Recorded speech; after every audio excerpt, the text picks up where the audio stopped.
সম্মানিত মাছ চাষি ভাই ও বন্ধুরা, আসসালামু আলাইকুম।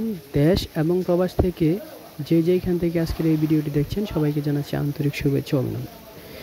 প্রিয় মাছ চাষি ভাই ও বন্ধুরা, ভিডিওর স্ক্রিনে দেখতে পাচ্ছেন দেশি ট্যাংরা মাছের পোনা। এই মাছগুলো শতাংশ কত পিস দিলে আপনাদের ভালো একটা প্রফিট হবে সেই বিষয়ে আলোচনা করব। ভিডিওটি স্কিপ না করে পুরোটা দেখার অনুরোধ রইল। প্রিয় মাছ চাষি ভাইয়েরা, অনেকে যে ভুলগুলো করেন সেগুলো হচ্ছে ভালো একটা পুকুর নির্বাচন করবেন এবং ভালো কোয়ালিটি মাছের পোনা সিলেকশন করবেন। এমন একটা পুকুর নির্বাচন করবেন যেখানে সূর্যের তাপমাত্রা লাগে 8 থেকে 9 ঘন্টা।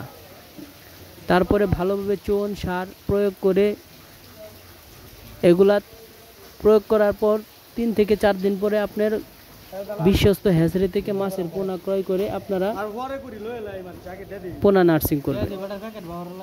তো মাছ চাষি ভাইয়েরা, এই দেশি ট্যাংরা শতাংশ কত পিস দিতে পারবেন?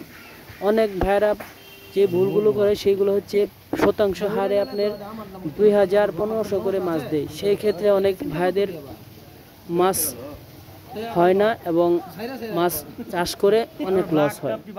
লস হওয়ার কারণ হচ্ছে অতি ঘনত্বে এই ট্যাংরা মাছ চাষ করা কারণে। এইগুলা লাভের সর্বপ্রথম শর্ত হচ্ছে ভালোভাবে জেনে বুঝে মাছ চাষ করতে হবে। কেননা এই মাছ যদি আপনি ঘনত্বে চাষ করেন সেই ক্ষেত্রে আপনার মাছ হবে না।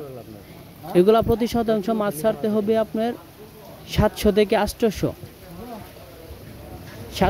800 মাছ চাষ করবেন। এইগুলোর সাথে আপনি কিছু কাঠ জাতীয় মাছ দিবেন, যেরকম রুই, মৃগেল, সিলভার, বিকেট, কাতল। শতাংশ হারে 20 পিস করে ক্যাটফিশ জাতীয় মাছ দিবেন। তো ভিডিওটি এই পর্যন্তই। আল্লাহ হাফেজ।